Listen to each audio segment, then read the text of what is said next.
Mayor Wu, it's good to see you. Thanks for coming. Great to see you. Great to see everyone. Hey, Big crowd here thank you very much for coming in. So I just told everybody we weren't going to talk about Donald Trump anymore, but we are because I wanted to know about I read that you talked about 42,000 jobs in the city of Boston being tied to colleges and universities, which the president is doing his best, at least in the case of Harvard, practically to shut down. So what, those and other impacts, what are the impacts to his cutbacks that we're seeing in Boston? I guess starting from where you began the segment around what gets covered in the media and how, as maybe a symbol or a proxy for how shocked we are at something happening, we're now at a place where the standards for what shocks and outrages us, it falls lower and lower every day because it just keeps on coming. This is not a matter of the city or our institutions in the area, like our colleges and universities, playing better with a Democratic administration over a Republican administration. Under any political party, there have been ways to collaborate, to identify issues, to work together. This is unprecedented now. It is not about partisan politics. It's about a personal vendetta to try to retaliate and exact, I don't know if it's revenge, I don't know if it's just obedience from institutions, political leaders, law firms, others who have tried to stand up and say this is not right. And so I'm very glad that Harvard is going to court again and again and fighting back as they have been. It means a lot and is, I think, opening the door for those institutions with fewer resources and more challenges to also do what they would like to do, even under such extreme pressure. But this is having a huge impact already. It's students who are deciding where to go, even if they haven't been directly prohibited or if their visas haven't been revoked yet, just deciding they don't want to deal with the stress and chaos of it all. It's research programs that are being halted again just because of uncertainty that are now means we're going to miss out on the life-saving advances that would have resulted, a year or down the road for us to all benefit from. What makes Boston strong really is what has made our country strong for such a long time. We are the place, the home where people want to send their kids from all around the world to study, where they want to come and get treatment when they're in their most desperate moments. And this city has always stood up to say we are going to be focused on the future, stand up for the public good, take care of our neighbors, and all of that represents the exact opposite ethos of this president and his administration. And so Boston continues to be under attack. It's jobs, it is economic uncertainty, it's the day-to-day quality of life for residents. Well, as we quoted M. Gessen from the New York Times, we've become accustomed to the unthinkable, which sadly we have. Can we go from the sublime to, I wouldn't say the ridiculous, but to the mundane? A lot of your supporters are criticizing Josh Kraft, who is I would say, your major opponent of the four, I think, or who are running to be mayor in addition to you, because he's taken some huge contributions to a PAC. Well, he hasn't taken them. He has nothing. A PAC that supports him has taken some huge contributions, a couple of them for $1 million, which is legal. There's no limit on how much you can give a PAC as opposed to the $1,000 you can give every year to an individual candidate. But you've taken large contributions for PACs that support your candidacy. So is it okay for you and not okay for him, or what's the deal? I have a lot of problems with the way that our electoral system is set up. I think there are, if we could start from scratch, or if we could even roll back some of the legislation or the Citizens United decision, et cetera, to get big money out of politics, that would do us a lot of good in general.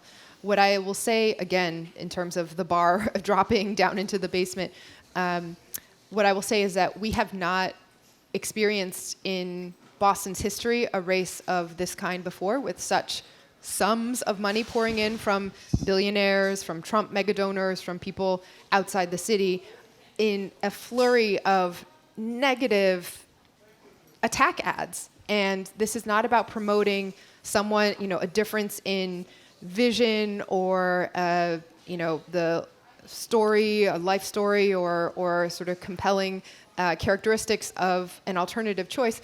This is about directly trying to sow fear or confusion or just to hammer away at Boston's progress to try to turn it around. These are very effective. We've seen in national politics that putting millions of dollars into attack ads makes a difference. And although we know that most Bostonians have already said they agree Boston has been headed in the right direction over the last few years, we've accomplished more in the last 3 years around creation of affordable housing, summer jobs for our students, universal pre-K and early education, investments in our parks, in our schools, in public safety reaching the lowest numbers ever on record. And yet we are going to have folks from the outside pouring millions of dollars in to say everything is horrible, everything is broken and messed up because we want to ensure that someone who is more like us gets in there.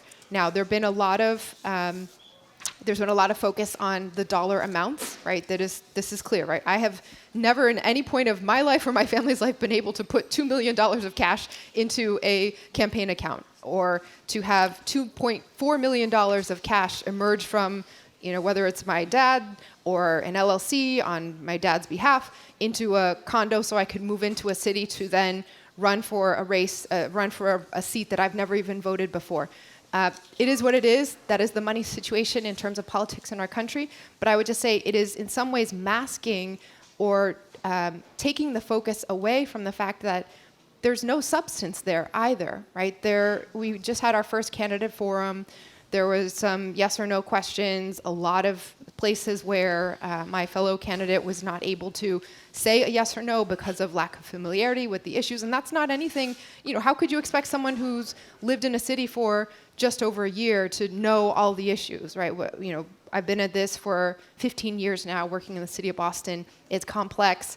It is, there's a lot of history. There's a lot of back and forth in terms of where the civic dialogue has been, where the stops and starts have been over previous decades.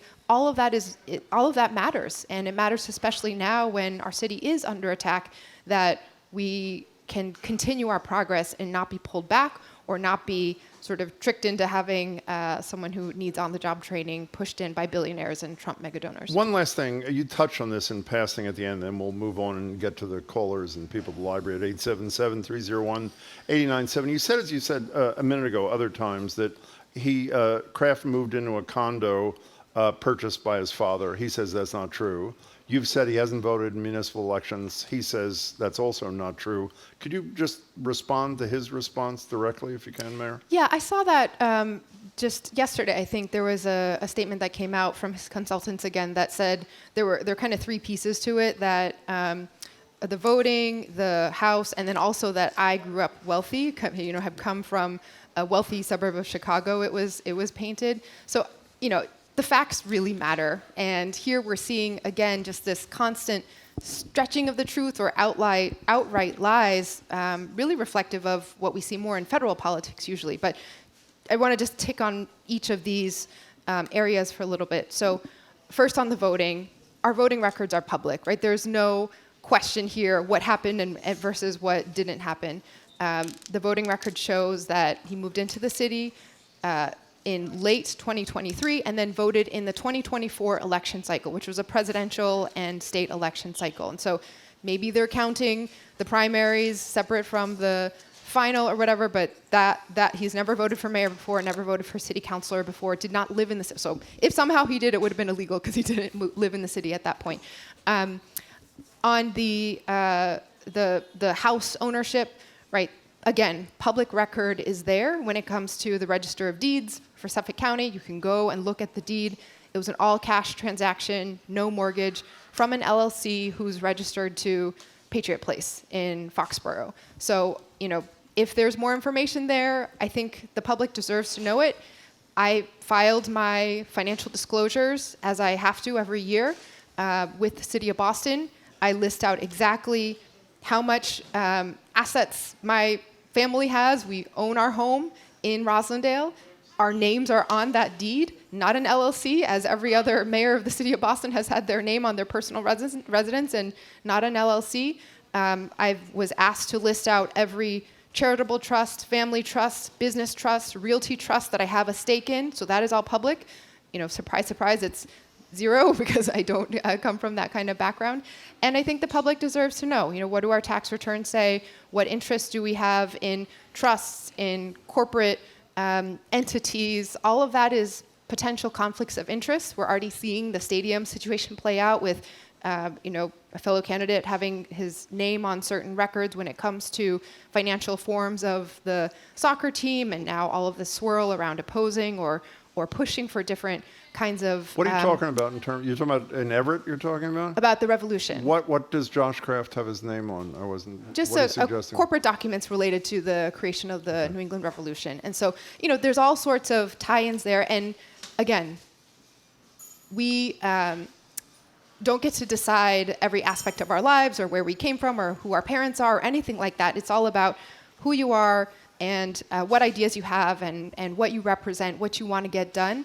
But knowing about conflicts of interest is absolutely critical. We're seeing that at the federal level. The last point I just want to touch on, which is I grew up in a wealthy community, et cetera. Again, it's public record. The house that I grew up in, my parents bought when I was in third grade for $144,000 in 1993. Right? They are my whole life.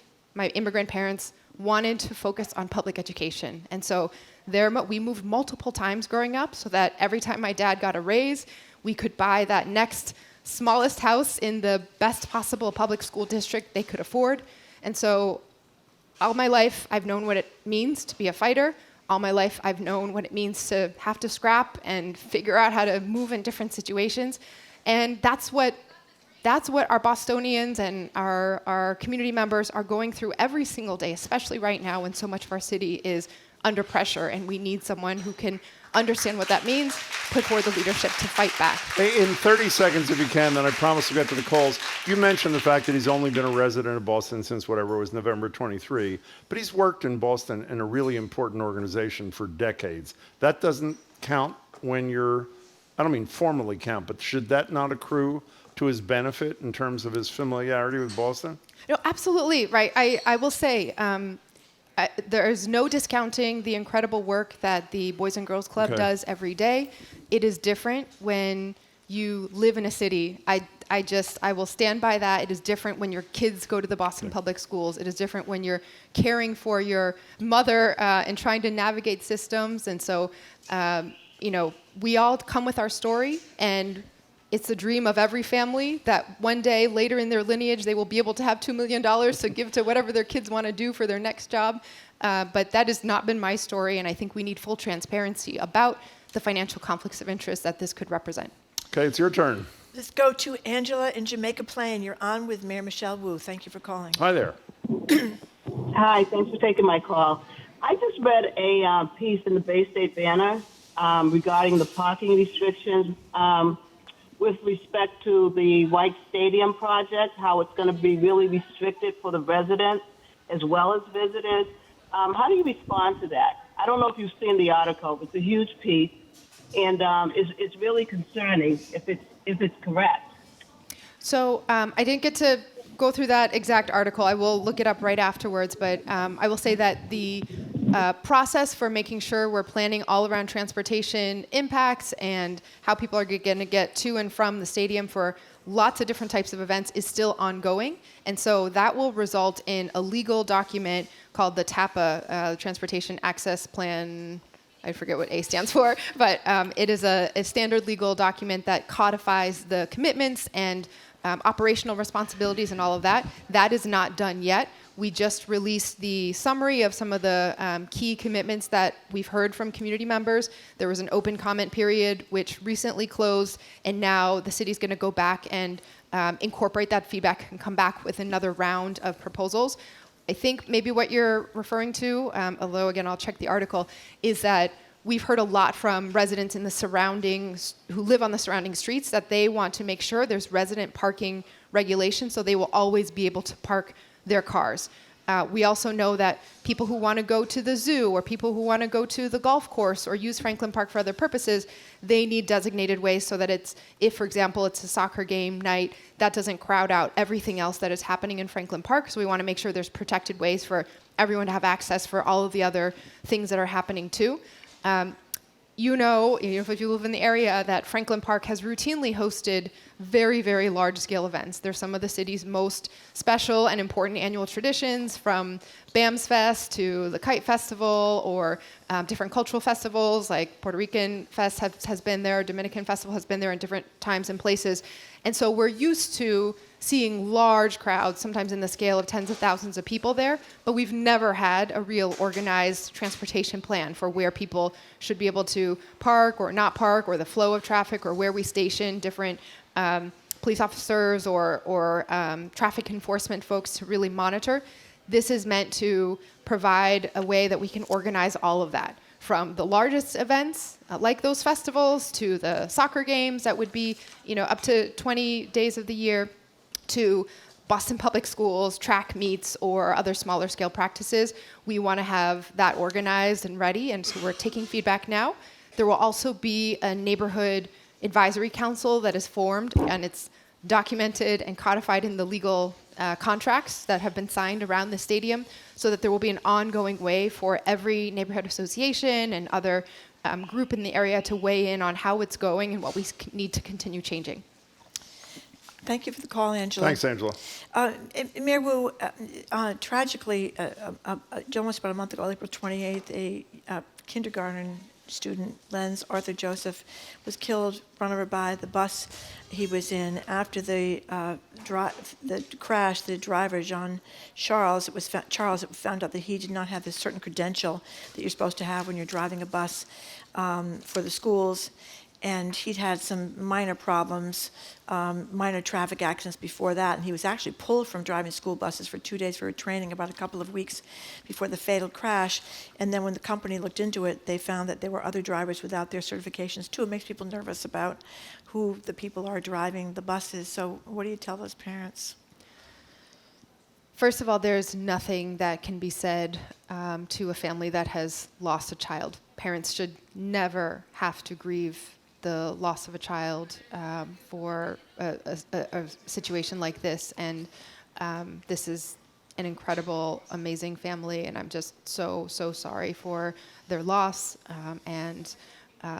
We are in the process of making sure we're getting to every possible way to identify what happened, how to have accountability so that this will never happen again.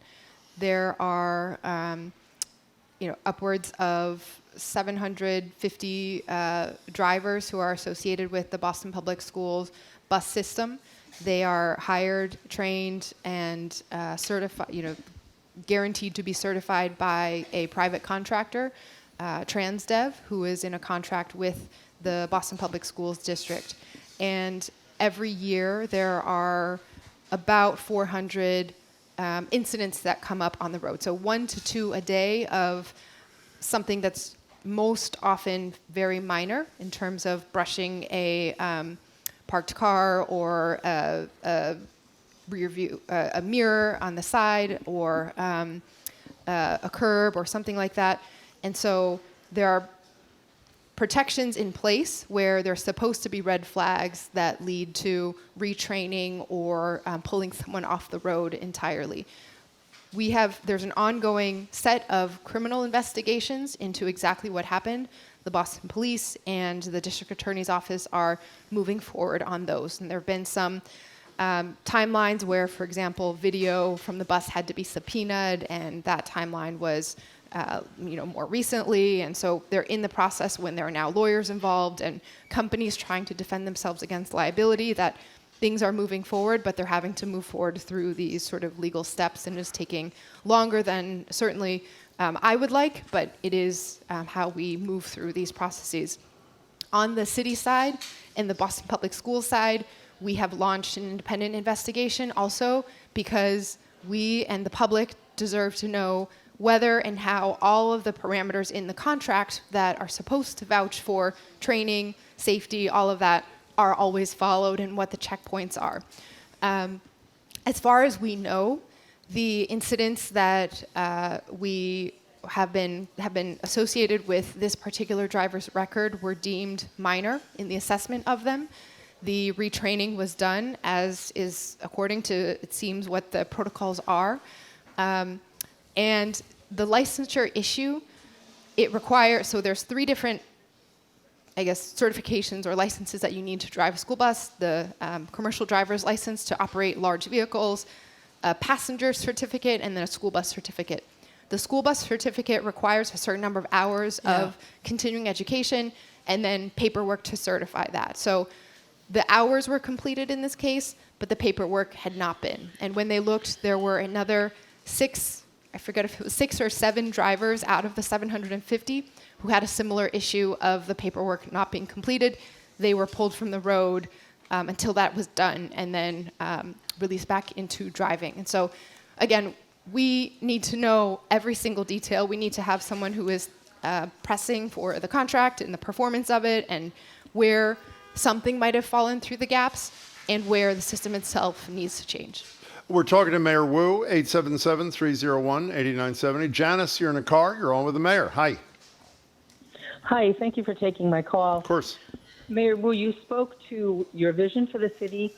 I'm wondering if you could talk to the plan to allow building 7 to 12 stories high in the Rosendale Square area. As you know, Rosendale Square is 1 lane of traffic in one direction all the way around the square. And I'm not sure I understand how the square itself and the surrounding neighborhood is supposed to absorb that kind of population influx. So I'm wondering if you could speak to that entire proposal and, why and how and why we would move forward with that. Thank you, Janice. Thanks, Janice. I believe you are referring to our Squares and Streets zoning reforms that were recently moved to a vote for Rosendale. This is part of the overall effort to recognize that we spend a lot of time going through proposal by proposal all of the exceptions of why a building needs to get a variance to the existing zoning code, because our zoning code is so out of date. It has not been comprehensively updated since 1965, and more than 97% of existing buildings in Boston are in violation of the underlying zoning code. It is long, it is complicated, and it results in many layers of lawyers and consultants and everyone else steering through this exceptions-based process that can lead to inconsistent results. It can lead to a sense that things don't fit together over a larger area. And so we've really kind of moved to flip that dynamic by moving away from the Boston Planning and Development Authority as a development review-focused entity and bringing everything onto the city side, having community planning that leads to zoning that will then set clear rules. That does mean in many cases that we are bringing up the standards to reflect the true baselines. That's baselines for affordability and open space requirements, and that's also, in many cases, standards around density, where, again, the existing buildings are already taller than the zoning code applies to in the vast majority of cases. In Rosendale, it is not the 12, it's, don't picture a 12 floor tall building. That is definitely not what has been proposed. The heights, I don't want to get this wrong, but I think it ends up being the S5 designation in the zoning code is something that turns into a much, it's a smaller commercial district, but reflects that area right in the square is a business center for the neighborhood. So it's not skyscrapers, it's not downtown commercial district scale, but it does recognize that going up and adding housing on top of the existing ground floor retail will allow for more of housing and more affordability in the long run. When we can see housing projects move through faster, it allows for more foot traffic and customers for the small businesses. We certainly have a lot of work to do to figure out as a community how we move people more effectively everywhere to where they need to go. Traffic is a daily stress for everyone all across the city. We have been working to support the MBTA as they improve public transportation, get rid of slow zones. The bus corridor from Rosendale Square to Forest Hills has been transformational.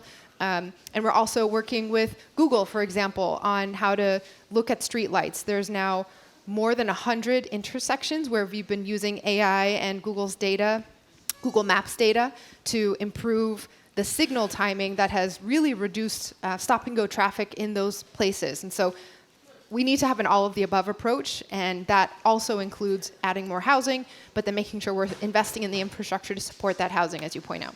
Speaking of Ang, if he were running against you think you could beat him?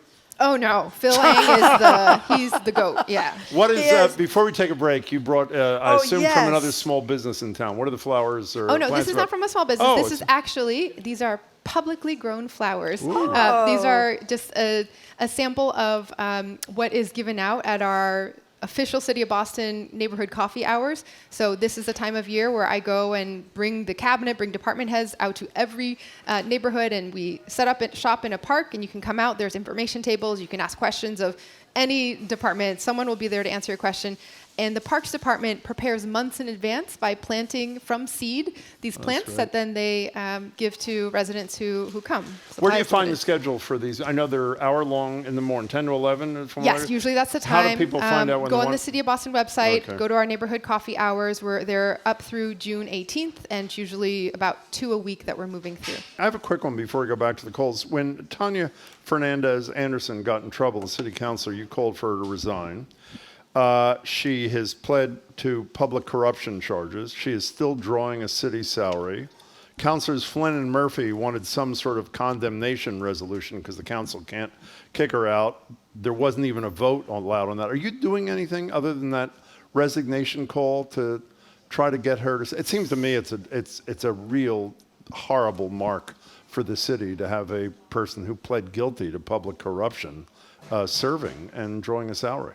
Yeah, there is legal precedent here, which is, I think, what the counselors are mostly referring to, that unfortunately when this happened in the past, there was a vote to remove a colleague, and the courts later overturned that Understood. with back pay. And so that line has been drawn just to be clear that it is the public who elects their elected officials. Elected officials can't sort of generally take someone out because they don't like them or this or that, but we are in a space where it feels off, and that would require, I think, some legal change, whether it's a legislative change or et cetera, to clarify some pieces of that beyond what the court precedent says.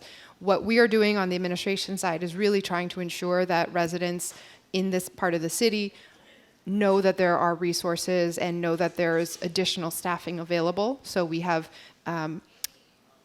added capacity to our neighborhood liaisons in this area and others, just to make sure that there's always someone available and we can continue to meet the needs. Have you of our communicated residents. with her directly your belief that she should resign?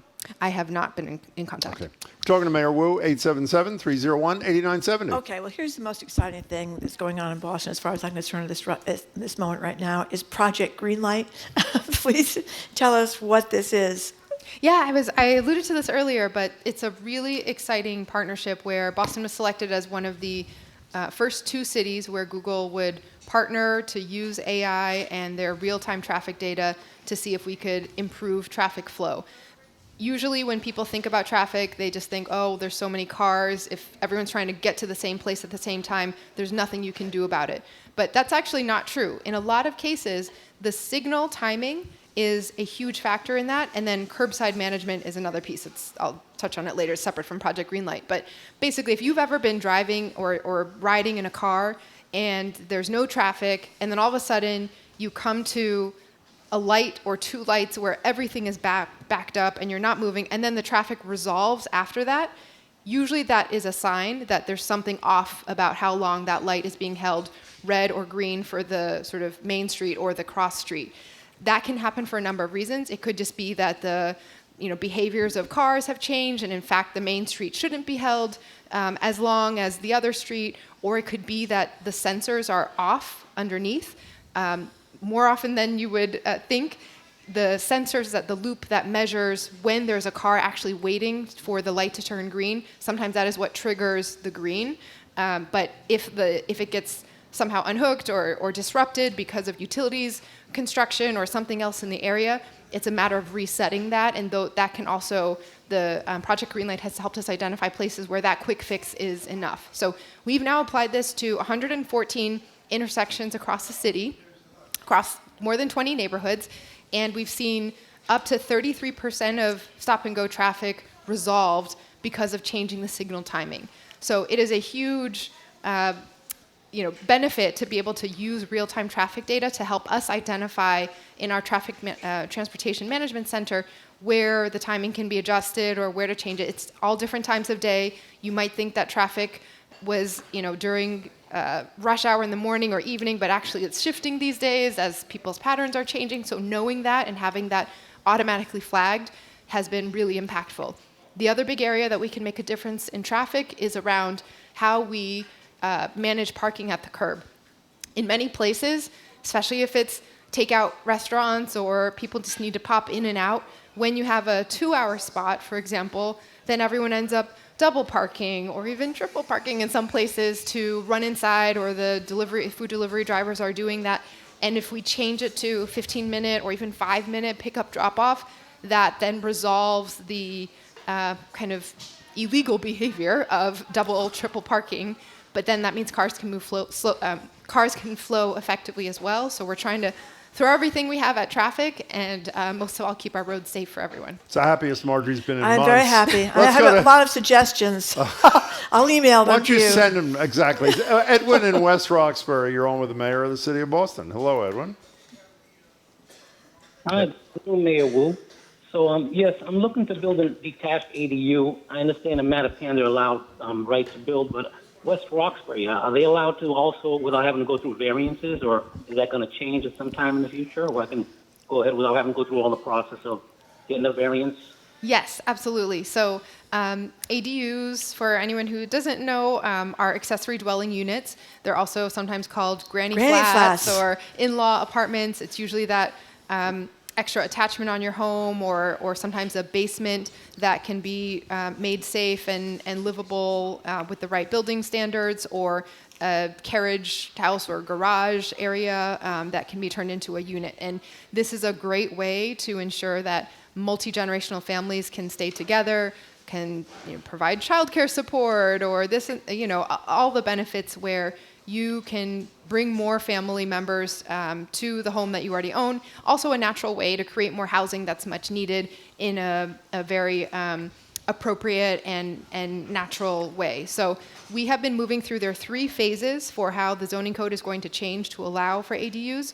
The first will be, we're basically breaking down the city into neighborhoods by lot size. So the places where it's most easy in terms of finding the right frontage of amount of space that you would need for safe access for emergency services and all of that, are where the lots tend to be bigger. West Roxbury is included in that first category, and so that should be done by the end of the year. And then we're moving to the neighborhoods where things are a little bit tighter, and so adding an extra unit might have additional considerations that we have to be intentional about, just to not cause any ripple effects that are unwanted. So, but even before it's fully codified, we're already putting resources to moving ADU proposals through faster than ever before. So if you stay on, and I can get your contact information, we can connect you to the right people within our department to help steer that through and make sure that we can make it as effective as possible for you. Edwin, don't go away. We'll get your contact information. Mayor Wu, we have had 2 people on 3 times who are amongst our favorite guests. Ricardo Pierre Lewis, who's the founder and CEO of Privé Parking, Rose Tharum, who runs an events, and they're both spectacular. They first came on when the NAACP convention was here, and the goal was to have almost all of the contracting to be with black-owned businesses. They are black-owned businesses. They've been on twice to give us updates. The other day when they were here, Ricardo was talking about one of his favorite places to eat, Maxine's on St. James in Roxbury. How they have to close their doors due to the building being sold, the rent going up. Here's what he said about the domino effect of leaving out businesses of color. Here's Ricardo. Like you mentioned, we get the opportunity to perform at the NAACP National Convention. It's great, right? But if it's just a one-time thing, then that's really not giving us a real opportunity to grow and sustain ourselves. If you look at what's going on in the city of Boston, you'll notice there'll be 99-year leases for developers and developments and hotels and et cetera. If you look at the process and you look at the existing system on how these contracts are awarded, they have always left us out. Well, at the time of the NAACP, Cambridge, Boston, I know you've spoken a lot about this, the state has had an abysmal record on contracting with companies owned by people of color. How do you respond to what Ricardo had to say, Mayor Wu. Yeah, first of all, shout out to these incredible business leaders in the city. We're very proud to partner with them and to take their guidance also in ways that the city could and has been doing more to ensure that we are using whatever authority, whatever resources we have. So the city of Boston has contracted with both of those companies for different events in the past. We are now at a point where, when I was serving on the city council, the city was not even measuring how much of our dollars were, of our own city government contract dollars were going to businesses owned by people of color. I co-wrote an ordinance with then Councilor Ayanna Pressley. We passed it, and the first report came back that it was 0.65% of contracts were going to MWBEs, Minority and Women Business Enterprises, the technical term.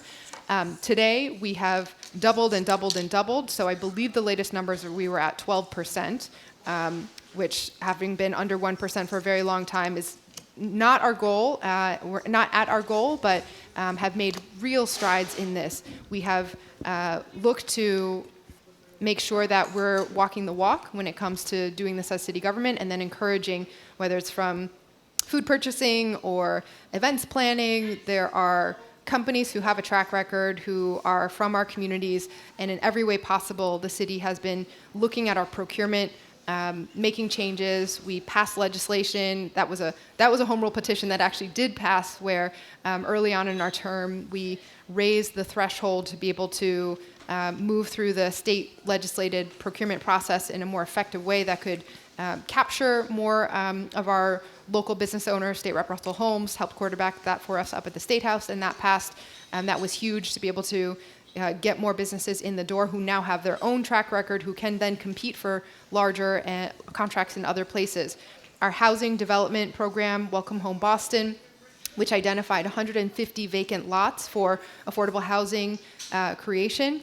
Not only will those homes be for residents to stay in Boston, but the process of building those homes, 100% of the developers selected for those have been MWBEs, and we've worked to provide pre-development financing and other help close other gaps so that these Boston-based companies owned by people of color, by women, Boston residents, can build up the jobs that are then the other part of the wealth gap is home ownership and business ownership and jobs. So we are continuing with every opportunity. Ricardo, I'm very grateful, had earned the contract for White Stadium's sort of future preparations. We have a supplier diversity advisory council that was set up specifically about the economic opportunities that White Stadium represents. Everything from construction, design, to the operations, concessions, food service, parking. So that is another way that we're directing our dollars with every bit of influence that the city has. That's the voice of Mayor Wu. She's here till 1 o'clock. Our number's 877-301. What's the number, Jim? Did you say what's our number? 877-301-8970. Did you just ask me what our I number asked was? what your number was. Yeah, I forgot it. Oh, well. Where do you want to At go least next? I didn't call you Liz today. That's true. It's good. Okay, so we're getting a lot of texts about the Copley Square makeover. It's right down here next to the, between us and the beautiful Trinity Church. The Boston Globe described it as what did they call it? They called it lifeless, barren, horrible $18 million project that looks like a mini version of the least attractive feature of Boston's brutalist style city hall, a soulless plaza of gray paving stones in search of some grass. So they're not happy. So, okay, I will say here, I was truly shocked and disappointed in the Globe editorial board, and I did not think that I would ever be able to say those words, but there was a piece that came out that said, something like, it looks so bad and it's all concrete and we hope that eventually it will be better, right? When the public plans are there, there was a 2-year process to think about how to revitalize Copley Square, much advocacy from all of the surrounding area and from those who use the plaza, whether it's the farmers market and others, that it was in bad need of a little revitalization. And so there were a couple different needs that were identified. One is that people wanted to see more green. And so the number of trees, okay, I have it here. I wouldn't want to get this wrong. So Oh, there we have were trees, okay. 56 good. trees. 56 trees. Pre-renovation. The arborist report came back that said 32 of them were in good health. The final design will have 83 trees. The grass is being relocated from right in front of the library to over in front of Trinity Church. They had hoped for a little bit more of a buffer, and it will not be as a soggy mud pit as much. And the grove area that's being constructed in there will have a little bit of an elevated platform to protect the tree roots. One of the leading cause of sidewalk tree mortality is in fact root compression, either people walking on the roots directly or the dirt getting so squished that there's no air around the roots, and we lose a lot of trees that way in every major city, but in Boston too. And so providing that protection for the trees. But the thing is, we opened, okay, this is where no good deed, right? We opened the plaza partially early to accommodate 2 events. One was first night, so that there could be some still ice sculptures and this and that and the other. And the other was a marathon to ensure that there would be overflow for crowds. And we set up the medical tent, and everything was right in that area, so it could help with the needs of managing the marathon. The plaza is not finished. The final designs are clear. Okay. They're posted. You can see the renderings. It is responsive to all the feedback. There will be, again, more than 50% of increase in trees and green, and just wait. But So it won't always be lifeless and soulless and barren, then, is what you're saying. Okay. Mayor thank you. Wu, I think most people read the story recently about 2 employees of the city who were fired. There was a domestic dispute. I think they were fired, correct me if I'm wrong, not because of that, but because they did one of those, do you know who I am, to the cops. You're nodding in agreement, basically saying I work for the city, the implication being since I work for the city, nothing should happen. There was an internal investigation. Once again, Josh Kraft has said that he believes the internal report, which I assume cleared one of your top officials, the head of economic affairs, from any inappropriate involvement. He has called, that Kraft has, for the internal report to be made public, and he believes you should tell the citizens of people of Boston whether there were severance payments for the 2 workers. Can you respond to both those calls? Yeah, there were not there were not severance payments. There are now some lawyers involved, so I think there are still some final pieces that are going through some processes, but there were not severance payments involved. And anyone who is trying to lead a large organization, and particularly a governmental organization, should be familiar with the rules around disclosures and protections, right? It is personnel files, and particularly privacy concerns for employees. Like, there's a certain type of information that is not included in public records laws out of the recognition that people have their work life and need to be held accountable for all pieces of that. People have their personal lives and need to be always above board with ethics and following workplace rules and certainly state and federal laws. But it is not the role of the city to air out all of our employees' personal situations. And in this case, we have been very clear. There was a full internal review done. There was no wrongdoing, no violation of state laws, criminal laws, workforce policies by any other employee of the city of Boston. And it is, I think, again, a sign of where we are as a society that people have been willing to put out the names of public officials calling for resignations, calling for this kind of targeted attack with no facts whatsoever, and in contradiction to the official reviews that have been done. And so, it's a very disappointing moment that anyone, my name's on the ballot. I get it. I am subject to a lot of things that, it is what it is in this world of politics in this moment. But there are many members of our team who serve at all different levels who are constantly being hauled out and their names questioned and personal information floated to sometimes very intense consequences for their own personal safety and their own personal life, and it's just something that's incredibly irresponsible to be doing. Okay, we are running down time, but a bunch of people, I don't know, are texting about your summer safety plan. I'm interested because Isaac Gablo, who's involved, I knew when he was a little boy. He was a wonderful little boy. He's a great grown man, I should say. I know he works for you and works on this. In a minute, what is this summer safety plan you announced with him and Michael Cox and obviously you?